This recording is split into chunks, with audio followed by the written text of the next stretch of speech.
Hello learners, welcome to our YouTube channel। हम लोगों ने लास्ट लेक्चर में पढ़ा था इंटरनेशनल बिजनेस के बारे में। इंट्रोडक्टरी पार्ट था हमारा, तो उसमें हम लोगों ने क्या जाना था कि हम लोगों का इंटरनेशनल बिजनेस क्या होता है। इंटरनेशनल बिजनेस मैंने बताया था बेसिकली एक्सपोर्ट एंड इंपोर्ट आता है। ठीक, एक्सपोर्ट एंड इंपोर्ट आता है। एक्सपोर्ट को हम प्रमोट करना चाहते हैं, इंपोर्ट को हम रेस्ट्रिक्ट करना चाहते हैं। रेस्ट्रिक्ट करने के लिए मैं बैरियर्स लगाता हूँ, tariff and non tariff barrier. Tariff barrier impact डालते हैं किस पे? टैरिफ बैरियर इम्पैक्ट डालते हैं मेरे प्राइस पे, और नॉन टैरिफ बैरियर जो है मेरे इम्पैक्ट डालते हैं किस पे? नॉन टैरिफ बैरियर जो है मेरे इम्पैक्ट डालते हैं क्वांटिटी पे। ठीक है, तो आज हम लोग क्या है, हम लोग पढ़ने वाले हैं modes of entry into international business. हम किन किन तरीकों से अंतर्राष्ट्रीय व्यापार में प्रवेश कर सकते हैं, हम अंतर्राष्ट्रीय व्यापार में किस किस तरीके से घुस सकते हैं। ठीक, तो अब हम लोग आज इसको डिस्कस करेंगे। है तो इसमें बहुत सारे तरीके, हमने इनको बेसिकली तीन में डिवाइड कर दिया है, तीन मोड्स में डिवाइड कर दिया है। ठीक है, trade related mode, contractual mode, investment mode. ठीक है, तो ये वीडियो बेसिकली दो पार्ट में रहेगी मोड्स की। एक पार्ट में हम लोग trade related modes and contractual modes पढ़ेंगे, एंड आफ्टर दैट हम लोग इन्वेस्टमेंट मोड पढ़ेंगे। ठीक है, तो अब हम लोग शुरुआत करते हैं ट्रेड रिलेटेड मोड्स की। ठीक है, और इसमें अगर मैं बात करूं क्वेश्चंस की, तो ऐसे क्वेश्चन पूछ सकता है कि भाई ट्रेड रिलेटेड मोड्स जो हैं उसमें क्या क्या आता है, कॉन्ट्रैक्चुअल मोड में क्या आता है। स्पेसिफिकली आपसे कोई एक जो है मोड के बारे में पूछ ले। जैसे कि आपसे पूछ ले टर्न की प्रोजेक्ट क्या होता है। टर्न की प्रोजेक्ट से बहुत सारे क्वेश्चंस आते हैं, टर्न की प्रोजेक्ट क्या होता है, टर्न की प्रोजेक्ट क्या होता है। बच्चे कंफ्यूज भी होते हैं, लेकिन आज पर आप लोग कंफ्यूज नहीं होंगे, एकदम क्लैरिटी से आपको समझ में आ जाएगा, एकदम कॉन्सेप्ट क्लैरिटी हो जाएगी। ठीक है, शुरुआत करते हैं हमारे सबसे पहले मोड से, ट्रेड रिलेटेड मोड से। ठीक है, तो ये देखिए, हम देखते हैं क्या लिखा हुआ है। Expansion modes that employ some form of trade to expand business in foreign country. मतलब ये एक तरह का एक्सपेंशन मोड है, अपने बिजनेस को बढ़ाने के लिए एक तरीका है जो कि हम लोग उपयोग करते हैं। किस लिए? अपने बिजनेस को एक्सपैंड करने के लिए फॉरेन कंट्रीज़ में, अपने बिजनेस को बढ़ाने के लिए विदेशी कंट्रीज़ में, विदेशों में अपने बिजनेस को बढ़ाने के लिए हम इस मोड का उपयोग करते हैं। और ये मोड जो होता है ना, इस मोड में क्या होता है ना, बहुत कम फाइनेंशियल नीड्स होती हैं। देखिए आगे लिखा है, as financial needs and resources commitment are less. मतलब कि फाइनेंस की हमें बहुत कम ज़रूरत पड़ती है, रिसोर्सेज की बहुत कम ज़रूरत पड़ती है, और डेट्स वाई हमें फाइनेंस और रिसोर्स की ज़रूरत कम पड़ती है। लो रिस्क एक्सपेंशन मोड होता है। अब कहेंगे सर ये कैसे? अरे भाई ये बताओ, जहाँ फाइनेंस कम है, रिसोर्स कम है, और इन केस मेरा अगर लॉस भी होता है तो ज़्यादा का तो लॉस नहीं होगा ना, कम का ही तो लॉस होगा। एंड सुटेबल किस लिए है? Highly suitable for simultaneous expansion in geographical diverse country. जो हमारी जोग्राफिकल डाइवर्स कंट्री है, वहाँ पे अपने बिजनेस को एक्सपेंड करने के लिए सबसे सुटेबल मोड होता है। ठीक, और ये ट्रेड रिलेटेड मोड जो है, इनिशियली अगर किसी को घुसना है इंटरनेशनल बिजनेस में तो वो इसी को यूज़ करता है। क्यों? क्योंकि इसे फाइनेंशियल नीड्स की बहुत कम, फाइनेंशियल नीड जो होती है बहुत कम होती है, रिसोर्सेज की बहुत कम ज़रूरत पड़ती है, और ये लो रिस्क होता है। लो रिस्क मैंने इसलिए बोला क्योंकि यहाँ पे मान लीजिए कि आपने अपना बिजनेस किया और आपका बिजनेस नहीं चला, तो आप बड़े इजीली ही यहाँ से अपने आप का पैकअप कर सकते हैं, ख़त्म कर सकते हैं, और अपना बिजनेस वहाँ से शट डाउन कर सकते हैं, वाइंड अप कर सकते हैं। कोई दिक्कत नहीं होगी। क्यों? क्योंकि आपकी फाइनेंस आपका यहाँ बहुत कम लगा, आपको बहुत ज़्यादा ज़रूरत नहीं है, बहुत ज़्यादा टेंशन नहीं होगी भाई इतना मेरा लग गया। ठीक है, इस वजह से हम लोग इसको यूज़ करते हैं इनिशियल फेज़ में। जब इंटरनेशनल बिजनेस में घुसना है तब हम लोग इसको उपयोग करते हैं इनिशियल स्टेज में। ठीक, अब हम लोग बात करते हैं क्या क्या होता है ट्रेड रिलेटेड मोड्स में। एक्सपोर्ट है, पिगी बैकिंग है, काउंटर ट्रेड है, ई कॉमर्स है। ठीक है, तो एक्सपोर्ट है, एक्सपोर्ट का मतलब सब लोग जानते हैं कि भाई एक मैंने लास्ट वीडियो में बताया था कि अपने कंट्री में सामान मैन्युफैक्चर करना और दूसरे कंट्री में भेज देना। कहा सर ये तो ईजी है, फिर क्यों बता रहे हो? हमने कहा ठीक है ईजी तो है, मैं बता देता हूँ, कोई दिक्कत नहीं है, रिवाइज हो जाएगा, रिवाइज करते रहा और अच्छा है। ठीक है, तो अब यहाँ पे देखिए एक पॉइंट है, पढ़ते हैं इसको। एक्सपोर्ट में भी defined as manufacturing the goods in the home country और थर्ड कंट्री, यहाँ ध्यान दीजिएगा, third country, and shipping them for sales to a country other than country of production. अब आप कहेंगे सर बाकी तो पता है, थर्ड कंट्री का क्या कॉन्सेप्ट है सर, झमेला क्या, नहीं समझ में आ रहा। थर्ड कंट्री का क्या झमेला है, देखिए बताते हैं। थर्ड कंट्री का मतलब, फॉर एग्ज़ाम्पल टाटा मोटर्स ने अपनी एक यूनिट को इस्टेब्लिश कर लिया जापान में जाके इस्टेब्लिश कर लिया, और वहाँ से टाटा मोटर्स अपना प्रोडक्शन कर रहा है, वहाँ से दूसरे कंट्रीज़ को सामान अपना भेज रहा है, एक्सपोर्ट कर रहा है, तो हम उसको भी एक्सपोर्ट ही कंसिडर करेंगे। क्यों? क्योंकि वो कंपनी तो मेरी ही है ना, कंपनी तो इंडिया की ही है ना, बस उसने अपना एक वहाँ जाके यूनिट को इस्टेब्लिश किया और वहाँ से बना के भी अगर सामान को भेजेगा तो उसको भी हम एक्सपोर्ट ही कहेंगे। ठीक, अब आता है इनडायरेक्ट एक्सपोर्ट्स एंड आता है डायरेक्ट एक्सपोर्ट। इनडायरेक्ट का मतलब बाय नेम हमको पता चल रहा है कि ये इनडायरेक्टली हो रहा होगा, डायरेक्ट मतलब डायरेक्टली हो रहा होगा। इनडायरेक्ट एक्सपोर्ट अप्रत्यक्ष निर्यात, डायरेक्ट एक्सपोर्ट प्रत्यक्ष निर्यात। इनडायरेक्ट एक्सपोर्ट की अगर हम बात करें तो हम लोग क्या करते हैं, एक्सपोर्ट करने के लिए किसी और इंटरमीडियरी को इसमें यूज़ में लाते हैं, उपयोग में लाते हैं, बिचौलियों का उपयोग करते हैं। जैसे कि मान लीजिए होता क्या है, जब मैं एक्सपोर्ट बिजनेस में घुसता हूँ, अपने सामान को इंटरनेशनली भेजता हूँ दूसरे कंट्री में, तो मेरी उतनी जान पहचान नहीं है, बहुत सारे प्रोसीजर्स हुए, बहुत सारी दिक्कतें होती है एक्सपोर्ट करने में, तो मुझे वो दिक्कतें फेस करनी पड़ रही हैं। तो मैं क्या करता हूँ, एक्सपोर्ट करने के लिए हमारे कंट्री में क्या बना हुआ है, एक्सपोर्ट हाउसेस बने हुए जो इन सब कामों में आपकी मदद करते हैं। तो हम लोग एक्सपोर्ट हाउसेस की मदद से जब अपने सामान को दूसरे कंट्री में भेजते हैं, एक्सपोर्ट करते हैं, उसे ही हम कहते हैं इनडायरेक्ट एक्सपोर्ट। क्यों? मैंने डायरेक्टली अपने होम कंट्री से फॉरेन कंट्री में सामान को नहीं भेज दिया। ठीक, मैंने क्या किया कि फॉर एक्सपोर्ट हाउसेस का यूज़ करके उसको दूसरी कंट्री में भेजा, मतलब मैंने इंटरमीडियरीज को यूज़ किया, इसीलिए इसको बोलते हैं इनडायरेक्ट एक्सपोर्ट। अब हम बात करते हैं डायरेक्ट एक्सपोर्ट की। डायरेक्ट एक्सपोर्ट क्या होता है? डायरेक्ट एक्सपोर्ट का मतलब क्या हुआ, without any use of intermediary. जब मैं अपने सामान को दूसरे कंट्री में भेजता हूँ तो उसे हम कहते हैं डायरेक्ट एक्सपोर्ट। क्या लिखा हुआ है देखिए, देखते हैं। When a company makes its domestically produce available in foreign market without use, देखिए without use of any intermediary in the country. मैं किसी इंटरमीडियरी का यूज़ किए बिना, होम कंट्री में किसी इंटरमीडियरी का यूज़ किए बिना अगर अपने सामान को एक्सपोर्ट कर देता हूँ तो उसे हम कहते हैं डायरेक्ट एक्सपोर्ट।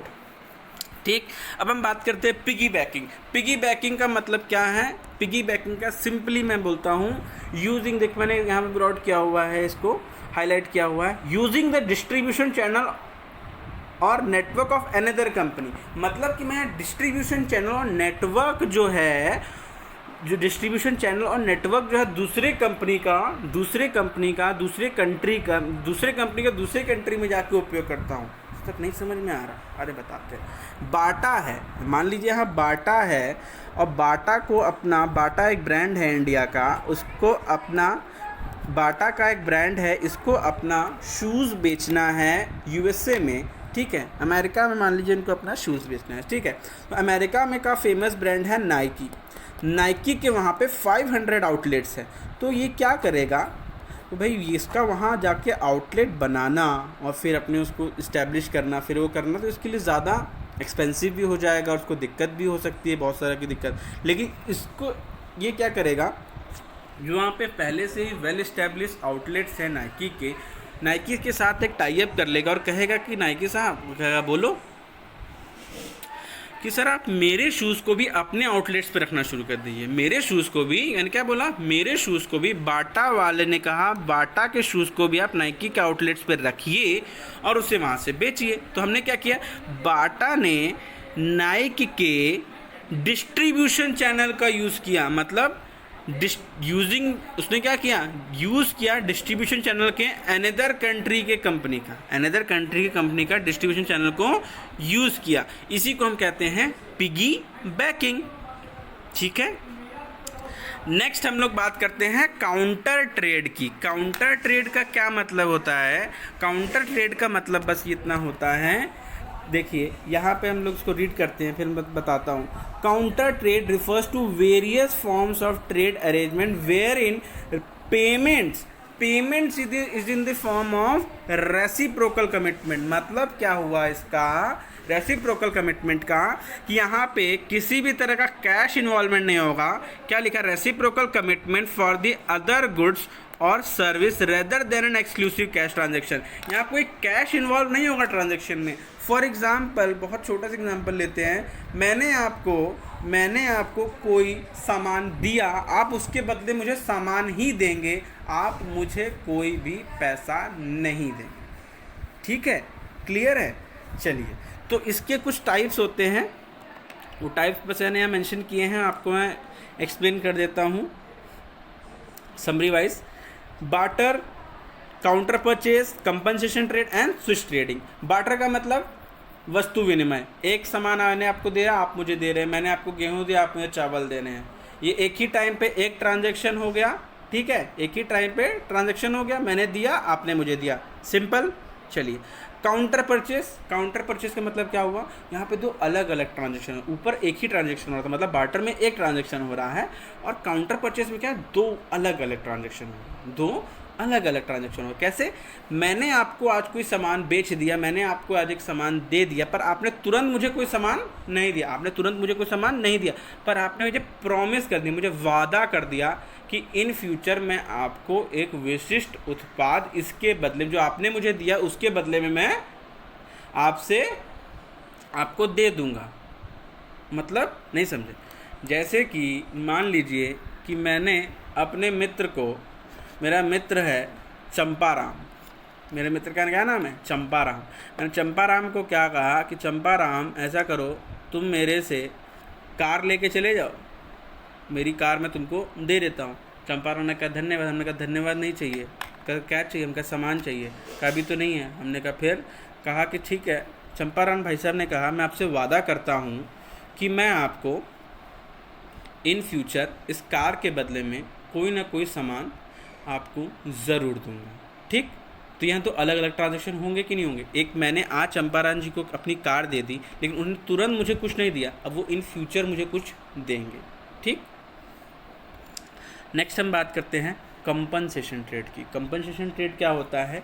कंपनसेशन ट्रेड का मतलब क्या होता है? कंपनसेट करना होता है। कंपनसेट का मतलब देखिए बताते हैं, दो तरह के गुड्स होते हैं, आप लोगों को पता होगा, एक कैपिटल गुड्स और एक कंज्यूमर गुड्स। कैपिटल गुड्स का मतलब क्या होता है? वैसे गुड्स होते हैं, वैसे टूल्स होते हैं जिनका यूज़ करके हम क्या बना सकते हैं? कंज्यूमर गुड्स का प्रोडक्शन कर सकते हैं। मान लीजिए ए और बी दो पार्टीज़ हैं, ए के पास कैपिटल गुड्स है, ठीक है, ए ने बी को क्या दिया? Capital goods. अब ए को बी से, ए ने बी को दे दिया, अब ए को बी से भी वापस में तो कुछ बदले में तो कुछ चाहिए ना? चाहिए सर। तो चाहिए तो क्या होगा इसमें? ए ने कैपिटल गुड्स दिया बी को, और बी को कहा इसी से रिटर्न में मैं जो आप इस कैपिटल गुड्स से प्रोडक्शन करेंगे वही गुड्स आप मुझे दे दीजिएगा। ठीक, नहीं समझ में आया? जैसे कि मान लीजिए कि ए ने वाटर बॉटल बनाने की मशीनरी प्रोवाइड कराई बी को, और बी ने क्या किया? उसी वाटर बॉटल बनाने वाली मशीनरी से वाटर बॉटल का प्रोडक्शन किया और दे दिया किसको? ए को। इसी को हम लोग कहते हैं कंपनसेशन ट्रेड। लास्टली मनाता है स्विच ट्रेडिंग। स्विच ट्रेडिंग का मतलब क्या होता है? सिंपल है, जैसे कि मान लो मैंने कोई सामान आपको दिया, अब आपको क्या करना है? मुझे भी कुछ देना है, लेकिन मुझे क्या, जो आप मुझे सामान दे रहे हैं मुझे उसकी आवश्यकता नहीं है, तो मैंने क्या किया? मेरे पास हक है लेकिन आपसे वो सामान लेने का, आवश्यकता नहीं अलग बात है, बट मुझे हक तो है, मेरा अधिकार है आपसे सामान लेने का। आपने कहा है, तो मैंने कहा देखिए मैं अपने इस हक को, अपने इस अधिकार को, अपने इस राइट को दूसरे को ट्रांसफ़र कर देता हूँ। सर क्या? मैं अपने इस राइट को, मैंने आपको सामान दिया तो आपको मुझको कुछ देना चाहिए था, पर मुझे आप जो दे रहे मुझे उसकी आवश्यकता नहीं है, तो मैंने क्या किया? अपने उस अधिकार को दूसरे को ट्रांसफ़र कर दिया, मैंने अपने उस राइट को दूसरे को ट्रांसफ़र कर दिया। ठीक, मैंने अपने उस अधिकार को दूसरे को हस्तांतरित कर दिया, इसी को बोलते हैं स्विच ट्रेडिंग। ठीक, अब इसके बाद हमारा क्या आता है? E commerce. सिंपल है, ई कॉमर्स का मतलब क्या होता है? ऑनलाइन अपने सामान को, सेवाओं को बेचना। It refers to selling goods and services online. Example Amazon, Flipkart, Alibaba, ये सारे के सारे क्या है? हमारे ई कॉमर्स वेबसाइट्स ही तो हैं, ई कॉमर्स बेस ही तो हैं अपने सामान को और सेवाओं को बेचने का। ठीक है, अब हम बात करते हैं हमारे नेक्स्ट मोड की। पिछला हमने क्या पढ़ लिया? ट्रेड मोड, ट्रेड मोड बोले तो इनिशियल फेज में कोई भी जो जिसको अपना बिजनेस एक्सपेंड करना है वो ट्रेड मोड को यूज़ करता है। नेक्स्ट हम लोग बात करते हैं कॉन्ट्रेक्चुअल मोड की, ठीक। कॉन्ट्रेक्चुअल मोड की, contractual mode are employed to make use of strategic strength. मतलब कॉन्ट्रेक्चुअल मोड एम्प्लॉय किया जाता है किस लिए?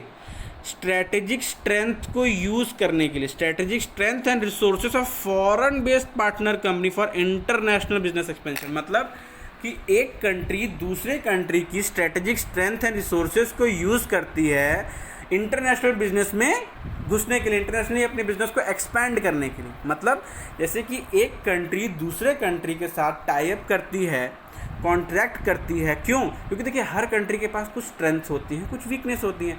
तो एक कंट्री क्या करती है, जो मेरे पास स्ट्रेंथ है मैं आपको दूंगी, आपके पास जो स्ट्रेंथ है आप मुझे दीजिए, ठीक है। जैसे कि इसमें देखिए नेक्स्ट लाइन में क्या लिखा है, the partner firms complement each other complement each other with one और more of their strategic strength. जैसे कि मान लीजिए मेरे पास इंडिया के पास जो है प्रोडक्शन फैसिलिटी बहुत अच्छी है, तो मैं इस प्रोडक्शन फैसिलिटी मेरे पास बहुत अच्छी है, और अमेरिका के पास सुपीरियर टेक्नोलॉजी है, तो मैं उनको क्या करूँगा, मैं उनको प्रोडक्शन फैसिलिटी का लिए मैं इनके अपनी प्रोडक्शन फैसिलिटी की स्ट्रेंथ प्रोवाइड कराऊंगा, वो अपनी मुझको सुपीरियर टेक्नोलॉजी की स्ट्रेंथ को प्रोवाइड कराएंगे, ठीक है।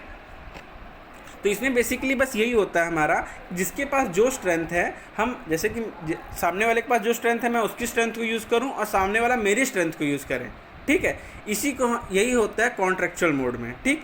तो देखिए इसमें रीड कर लेते हैं, partner firms complement each other, complement करते हैं एक दूसरे को, वन किस लिए करते हैं कॉम्प्लीमेंट, विद वन और more of their strategic strength, एक या एक से ज़्यादा जो भी उनके स्ट्रेटेजिक स्ट्रेंथ्स हैं उसके लिए एक दूसरे को कॉम्प्लीमेंट करते, मतलब एक दूसरे का पूरा करते। कॉम्प्लीमेंट मतलब क्या होता है? पूरक। मेरे पास ये था मैंने आपको दे दिया, आपके पास वो है आप मुझे दे दिए, इससे दोनों मिलके हम लोग क्या हो गए, एकदम पूरे हो गए, ठीक। और उसमें कौन कौन से हमारे स्ट्रेटेजिक स्ट्रेंथ हो सकती है, जैसे कि superior technology, strong brand equity, production facility and well establish distribution network, ठीक।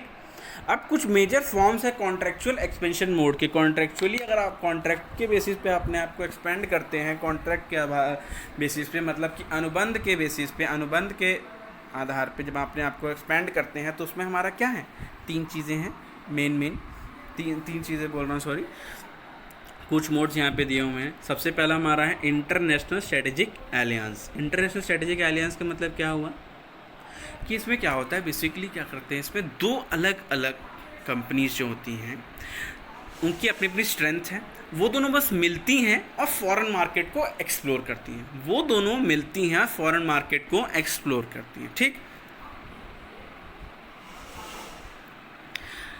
देखिए क्या लिखा है, An international strategic alliance is formed when two or more companies from different domestic backgrounds, the different domestic backgrounds come together and integrate their resources to achieve a common goal and keep their individual identities at the same time। मतलब वो दोनों मिली आपस में और उन्होंने क्या किया, वो दोनों मिली आपस में और अपने अपनी स्ट्रेंथ को यूज़ करके फॉरेन मार्केट को और एक्सप्लोर किया, ठीक। इसी को हम लोग कहते हैं इंटरनेशनल स्ट्रेटेजिक एलियंस, अंतर्राष्ट्रीय रणनीतिक गठबंधन। एक तरह का ये गठबंधन होता है जिसमें दोनों जो कंपनीज़ है, दोनों कंट्रीज़ की जो कंपनीज़ है आपस में मिल के एक गठबंधन करती हैं और उससे क्या करती हैं, अंतर्राष्ट्रीय बाज़ार को ज़्यादा से ज़्यादा एक्सप्लोर करने की कोशिश करती हैं, ठीक है। इसका बहुत फेमस एग्जांपल है अभी मैं इंटरनेशनल स्ट्रेटेजिक एलियंस का, स्पॉटिफाई ऐप जो है म्यूज़िक ऐप एंड एक उबेर कैब सर्विस ऐप है, उन दोनों का इंटरनेशनल स्ट्रेटेजिक एलियंस, ठीक। अब हम आगे बात करते हैं international contract manufacturing. International contract manufacturing मतलब सिंपल है यहाँ पे हम क्या करते हैं, अपनी प्रोडक्शन कॉस्ट को कम करने के लिए कुछ कॉन्ट्रैक्ट करते हैं, कुछ सब कॉन्ट्रैक्ट करते हैं फॉरेन कंट्री में, ठीक। In order to take advantage of a lower cost of production के लिए अ फर्म में subcontract manufacturing in foreign country. हम फॉरेन कंट्री के साथ क्या करते हैं, कुछ कॉन्ट्रैक्ट्स करते हैं, ठीक है। फॉर एग्जांपल मुझे एक पेन बनाने की, मुझे मान लीजिए एक पायलट पेन बनाना है, पायलट पेन जो हम लोग बड़ा यूज़ करते थे बचपन में, बड़ा शौक रहता था ना, पायलट पेन का। तो पायलट पेन का मेरे को मान लीजिए प्रोडक्शन करना है, ठीक है। तो पायलट पेन को प्रोडक्शन करने में मेरी कॉस्ट जो आ रही है वो आ रही है 13 रुपये, 13 रुपीज़ मेरी पर यूनिट कॉस्ट आ रही है प्रोडक्शन करने की। लेकिन यही अगर मैं जापान में जाके प्रोडक्शन करूँ, ठीक है, तो मेरी कॉस्ट क्या आएगी, 8 रुपीज़। मेरी कॉस्ट 5 रुपीज़ सेव हो रही है। तो मैं नहीं चाहूँगा कि मेरी कॉस्ट 5 रुपीज़ सेव हो, सर एकदम चाहेंगे, ठीक है। इसी के लिए अपने प्रोडक्शन कॉस्ट को कम करने के लिए हम इंटरनेशनल कॉन्ट्रैक्ट मैन्युफैक्चरिंग करते हैं। मतलब क्या, अंतर्राष्ट्रीय अनुबंध करते हैं मैन्युफैक्चरिंग, ठीक है। तो इसमें क्या क्या चीज़ें इंक्लूड होती हैं, जैसे कि इंटरनेशनल सब कॉन्ट्रैक्टिंग अरेंजमेंट्स में इन्वॉल्व सप्लाई ऑफ इनपुट्स। मतलब जैसे कि मान लीजिए कि अगर मैं अपने ही देश में यूज़ करता इनपुट्स को, रॉ मटेरियल्स को, मुझे महंगे पड़ रहे थे, लेकिन मैं अगर रॉ मटेरियल्स या सेमी फिनिश गुड्स या कंपोनेंट्स या टेक्निकल नो हाउ, मतलब क्या, कच्चा माल हो गया, सेमी फिनिश गुड्स हो गया, इन सब का उपयोग कर रहा हूँ, बाहर से मंगवा ले रहा हूँ, मुझे सस्ता पड़ रहा है और इससे मेरी पर यूनिट कॉस्ट भी कम हो जा रही है, तो मुझे क्या फ़ायदा होगा कि नहीं होगा। तो ये भी एक अंतर्राष्ट्रीय व्यापार में घुसने का तरीका है, ठीक। इससे भी अंतर्राष्ट्रीय व्यापार में क्यों, क्योंकि मैं दूसरे कंट्री से सामान मंगवा के अपनी कंट्री में उसका प्रोडक्शन कर रहा हूँ, ताकि मैं अपने कम मूल्य में उस सामान को बना सकूँ और उसको फिर अच्छी लाभ के साथ, अच्छे प्रॉफिट के साथ बेच सकूँ, ठीक। तो इसमें क्या लिखा हुआ है, लास्टली हम लोग रीड कर लेते हैं। In order to take advantage of lower cost of production को लेने के लिए, अपने कॉस्ट ऑफ प्रोडक्शन को कम करने के लिए हम इंटरनेशनल कॉन्ट्रैक्ट मैन्युफैक्चरिंग करते हैं, ठीक है। और इसमें इंक्लूड क्या क्या होता है, इंटरनेशनल सब कॉन्ट्रैक्टिंग अरेंजमेंट्स में इन्वॉल्व सप्लाई ऑफ इनपुट्स को हम सप्लाई करते हैं, जैसे कि रॉ मटेरियल्स हो गई, सेमी फिनिश गुड्स हो गए, components and technical know how को भी हम लोग सप्लाई करवाते हैं बाहर से। Technical know how to a local manufacturer in a country, ठीक हो गया, क्लियर, ठीक है, क्लियर है। आगे चलते हैं, इंटरनेशनल मैनेजमेंट कॉन्ट्रैक्ट। ऊपर मैंने क्या किया, रॉ मटेरियल्स या कॉस्ट ऑफ प्रोडक्शन कम करने की बात की, मैं raw materials, semi finish goods, ये सारी चीज़ें मंगवा रहा था। अब मैं यहाँ बात करता हूँ मैं दूसरे देश के साथ कॉन्ट्रैक्ट करता हूँ, मैं उनकी मैनेजमेंट स्किल को यूज़ करने के लिए, ठीक। Firm that possesses technical skill और management know how can be expand overseas by providing its manager and technical expertise on contractual basis, ठीक है। फॉर एग्जाम्पल, आप लोग सब जानते हैं, बहुत फेमस होटल है ताज होटल, ठीक है। ताज होटल को अपना एक और ब्रांच बोल लीजिए, एक और अपना खोलना है। ताज होटल को अपने आप को जापान में भी इस्टेब्लिश करना है, ठीक है, जापान में, रशिया में, जो भी फॉरेन कंट्री में इस्टेब्लिश करना है। तब देखिए, ताज होटल की मैनेजमेंट करने का तरीका, मैनेजमेंट कल्चर, मैनेजमेंट का स्टाइल, मैनेजमेंट की एक्सपर्टाइज अलग है, ठीक है। और वहाँ हम इस्टेब्लिश करेंगे तो हम वहाँ के लोगों को एम्प्लॉय करें तो भाई ताज के रेपुटेशन पे दिक्कत आ जाएगी ना। तो हम लोग क्या करते हैं, वहाँ के लोगों को अगर क्या करना है कि यहाँ से ही हम लोगों को कॉन्ट्रैक्ट बेसिस पे वहाँ भेजेंगे कि भैया वहाँ आप जाइए कॉन्ट्रैक्ट बेसिस पे, अनुबंध के आधार पे, और आप वहाँ जाके अपने मैनेजमेंट के थ्रू, अपने प्रबंधन जो आपकी स्किल्स हैं उनको उपयोग करके वहाँ पे आप काम करिए, ताकि आप अच्छे तरीके से काम को कर सके। क्योंकि ताज होटल की मैनेजमेंट सिर्फ और सिर्फ ताज होटल के जो मैनेजमेंट एम्प्लॉयज़ हैं उन्हीं को पता। तो इसमें हम क्या करते हैं, दूसरे कंट्री की मैनेजमेंट स्किल को यूज़ करने के लिए कॉन्ट्रैक्ट करते हैं, ठीक है। चलिए अब हम बात करते हैं टर्न की प्रोजेक्ट की। टर्न की प्रोजेक्ट का मतलब क्या होता है, टर्न की, ठीक है। टर्न की का बहुत इंपॉर्टेंट है, क्वेश्चंस आते हैं। टर्न की का सिंपल मैं एक एग्जांपल लेता हूँ कि जब आप लोग घर बनवाते हैं, हम लोग घर बनवाते हैं, तो हम लोग अपना लैंड जो है अपने कॉन्ट्रैक्टर को दे देते हैं और कहते हैं इस पे घर बना दो। वो कहता है ठीक है मैं बना देता हूँ, ठीक। तो मैंने क्या किया, अपना लैंड दे दिया कॉन्ट्रैक्टर को। कॉन्ट्रैक्टर का ओके, कॉन्ट्रैक्टर पूरा काम वाम फिनिश करके क्या वो लैंड अपने पास रख लेता है, क्या वो घर अपने पास रख लेता है? नहीं। जैसे ही वर्क अकम्प्लिश हुआ, वर्क डन हुआ, वो क्लाइंट को वापस कर देता है उसकी चाबी, ठीक है, चाबी वापस कर देता है। ठीक, देखिए पढ़ते हैं। कंपनी में expand internationally by making use of its core competencies in designing and executing infrastructure, plants और मैन्युफैक्चरिंग फैसिलिटीज ओवरसीज। ठीक है, अब देखिए यहाँ पे नेक्स्ट लाइन बड़ी इंपॉर्टेंट लिखी है, इसमें पूरा टर्म क्लियर हो जाएगा। Conceptually turnkey means handing over, मतलब हैंडिंग ओवर कर रहे हैं, हैंड ओवर कर रहे हैं project to the client when it is complete in on respect and is ready to use on turning the key. ठीक, जैसे ही मैंने क्या किया, प्रोजेक्ट जो उसका मालिक था उसने मुझे प्रोजेक्ट सौंपा, मैंने प्रोजेक्ट के ऊपर पूरा काम किया। जब प्रोजेक्ट रेडी हो गया, रेडी टू यूज़ हो गया, वापस से मैं उस प्रोजेक्ट की चाबी उसको वापस लौटाऊंगा, चले जाऊंगा। ठीक, नहीं क्लियर हुआ? फॉर एग्ज़ाम्पल, जब हम लोग के यहाँ मेट्रो बनाना था तो हम लोगों ने बाहर से, फॉरेन कंट्री से जो मेट्रो बनाने में एक्सपर्ट थे, चाइना से हमने लोगों को बुलाया। हमने कहा आप हमारे यहाँ इस्टेब्लिश कर दीजिए। उसने कहा ओके। हमने अपनी सारी रिसोर्सेज वगैरह उनको सौंप दिए। उन्होंने क्या किया, इस्टेब्लिश किया, पूरी तरह से उसको बनाया, ऑपरेट किया, 2 साल तक ऑपरेट किया, देन वो यहाँ से चलेगा। ठीक है, तो यही होता है टर्न की। मतलब ऐसा नहीं हुआ कि वो बनाया तो हमने उनको दिया बनाने के लिए, वो बैठ गए हैं बिजनेस करने के। नहीं, जब पूरा बन गया, पूरी तरह से वो कंप्लीट हो गया, रेडी टू यूज़ हो गया, तो हमने उसकी चाबी वापस से इंडिया को सौंपी, इन चाइना वालों ने, और वो चले गए। ठीक है, तो इसके कुछ मेजर टाइप्स होते हैं टर्न की के। BT, BOT and BO। इससे भी क्वेश्चन कई बार आता है कि BT क्या है, BOT क्या है। या आपको स्टेटमेंट दे देगा और पूछेगा कि BT क्या है, BO क्या है, तो आपको फुल इसका एब्रीवेशन जो एब्रीवेट किया गया उसको भी याद रखना, उसका मतलब क्या है। BT बिल्ड एंड ट्रांसफ़र, बनाया और ट्रांसफ़र कर दिया, उसका निर्माण किया और उसका हस्तांतरण कर दिया।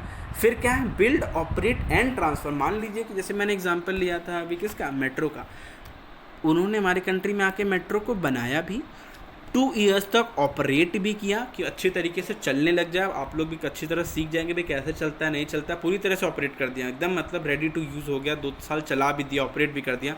देन जब सब काम हो गया तब उसको ट्रांसफ़र करके चले गए। ठीक, अब कहेंगे सर एक इसमें लिखा हुआ है build, operate and own, sir वो ले लेंगे क्या? अरे नहीं लेंगे नहीं, बताता हूँ। देखो, बिल्ड, ऑपरेट एंड ट्रांसफ़र का मतलब क्या होता है, बनाया, ऑपरेट भी किया, उसको ओन कर लिया। मतलब सर देखिए, फॉर एग्ज़ाम्पल मोदी जी ने क्या किया, रशिया से लोगों को बुलाया और बोला कि मेरे यहाँ सड़क बना दो। उसने कहा बना तो देंगे, पैसा नहीं दोगे क्या? कहने नहीं पैसा देंगे। क्यों नहीं देंगे भाई पैसा? क्या पैसा दो, कहते ही देंगे, काम तो करो। कहा ठीक है। उन्होंने कहा 500 करोड़ हम आपसे लेंगे ये रोड बनाने के लिए। उन्होंने कहा ठीक है, बना दीजिए। जब उन्हें रोड बना दी, मोदी जी गए, बोलते कि पैसा ले लो। उसने कहा दो। जब पैसा दिया उसने कहा 300 करोड़। कहा हाँ 300 करोड़ ही है। कहा तो बाकी का कहाँ से लाऊंगा मैं? कहा कि बाकी तो नहीं है। कहा बाकी नहीं है तो मैं क्या करूँ? मोदी जी ने कहा एक्चुअली बाकी नहीं है, उसके लिए मेरे पास आइडिया। उन्होंने कहा क्या आइडिया? आपने जो रोड बनाई है उस पर एक टोल प्लाज़ा लगा दीजिए और उससे आने जाने वाली गाड़ियों से आप टैक्स कलेक्ट कीजिए। उससे आने जाने वाली गाड़ियों से आप टैक्स कलेक्ट कीजिए और जब आपकी 200 करोड़ का कंप्लीट आपकी जो मेरे को पेमेंट करनी थी रिमेनिंग अमाउंट की, वो आप कमा लेंगे, वो आप अर्न कर लेंगे, तब आप यहाँ से अपना टोल प्लाज़ा हटाइए और आप चले जाइए। ठीक, सिंपल। मतलब उन्होंने बनाया, उन्होंने ऑपरेट किया, लेकिन जब उनको पता चला कि उनकी पेमेंट नहीं हो पा रही, उन्होंने कुछ दिन के लिए उसको ओन भी कर लिया, उसको अपने अंडर में ले लिया। ठीक, इसी को कहते हैं बिल्ड, ऑपरेट एंड ओन।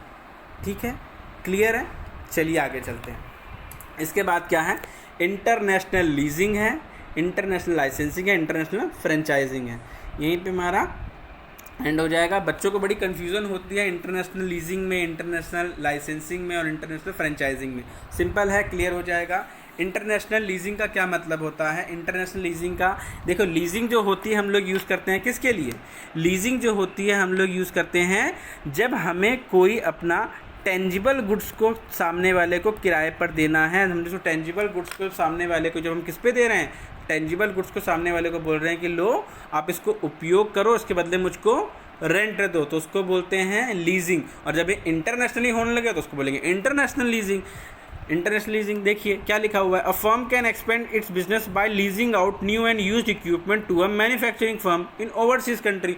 अगर हम दूसरी कंट्री वालों को अपने जैसे कि इंडिया है, इंडिया जापान को बोलती है कि आप ये लो मेरी मशीनरी को यूज़ करो और इसके बदले में आप मुझे क्या दो, इसके बदले में आप मुझे दे दीजिए क्या, इसके बदले में आप मुझे दे दीजिए रेंट। उसने कहा ओके मैं आपको रेंट देता हूँ उसके बदले में।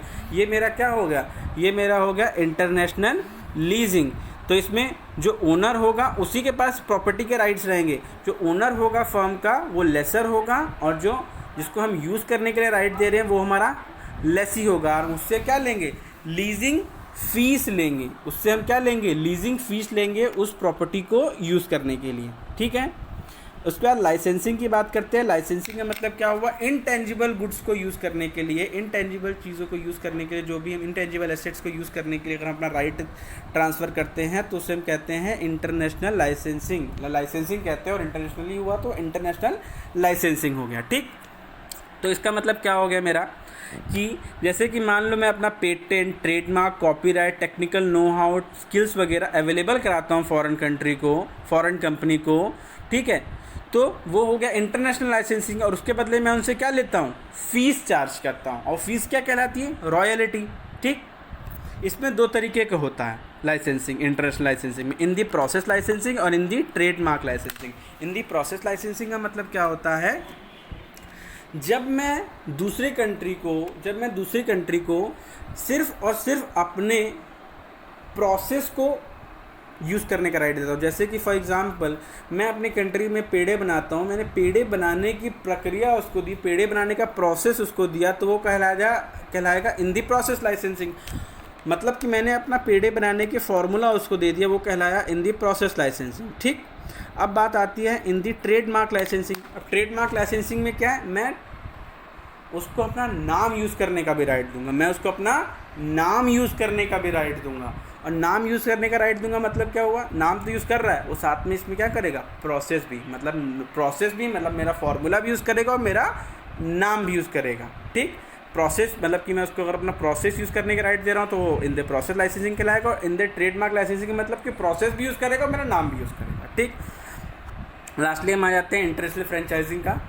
ये भी एक स्पेशल तरीके का लाइसेंसिंग ही होता है। बस इसमें क्या होता है बेसिकली कि इसमें एक चीज़ और जुड़ जाती है। जैसे ऊपर हमने पढ़ा कि हम उसका फॉर्मूला दे रहे थे अपना प्रोडक्ट का कि भाई ऐसे ऐसे आप बना सकते हो और क्या कर सकते हो, और मेरा ट्रेडमार्क, मेरा नाम भी यूज़ कर सकते हो। ठीक है, लेकिन अब इसमें क्या, फ्रेंचाइजिंग में, इंटरनेशनल फ्रेंचाइजिंग में मैं उसको अपना प्रोसेस दे रहा हूँ, मतलब अपना फॉर्मूला दे रहा हूँ यूज़ करने के लिए, उसके बदले में उससे रेंट लूँगा, नाम भी दे रहा हूँ और साथ साथ मैं उसको बताऊँगा ये भी कि how to operate your business, तुम अपने बिजनेस को ऑपरेट भी कैसे करोगे वो भी मैं तुमको बताऊँगा। उसे कहते हैं इंटरनेशनल फ्रेंचाइजिंग।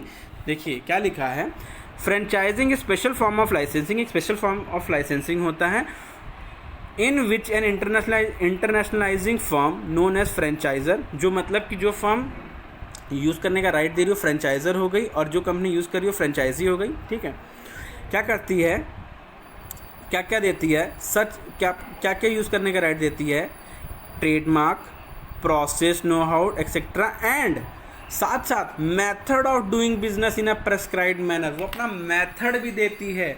इसका बहुत फेमस एग्जांपल की मैं बात करूँ इंटरनेशनल फ्रेंचाइजिंग की, तो आप KFC देख लीजिए, मैकडोनल्ड्स देख लीजिए, पिज़्ज़ा हट देख लीजिए, इनको बिजनेस ऑपरेट करने का स्टाइल बड़ा सिमिलर है। सिमिलर क्या, ऑलमोस्ट सेम है। आप US में बैठ के अगर पिज़्ज़ा खा रहे हैं या इंडिया में बैठ के आपको ये नहीं लगेगा कि आप कुछ अलग जगह खा रहे हैं, क्योंकि उनकी वॉल पेंटिंग, उनके सर्व करने का तरीका हो गया, उनका ऑर्डर लेने का तरीका हो गया, सारी चीज़ें सेम होती हैं। ठीक है, तो इसलिए यहाँ पे मैंने क्या कहा, अपना यूज़ करने का प्रोसेस मतलब कि फॉर्मूला दी, मतलब कि प्रोसेस भी दे रहे हैं, अपना नाम भी यूज़ करने का राइट दे रहे हैं, साथ ही साथ हाउ टू मतलब कि हाउ टू डू बिजनेस, मतलब मेथड ऑफ डूइंग बिजनेस का भी हम उसको बता रहे हैं। ठीक, यहीं पे आज हम अपनी क्लास को ख़त्म करते हैं। नेक्स्ट क्लास में हम लोग इन्वेस्टमेंट मोड के बारे में पढ़ेंगे और उसमें हम कुछ क्वेश्चन भी डिस्कस करेंगे इससे रिलेटेड। So thank you.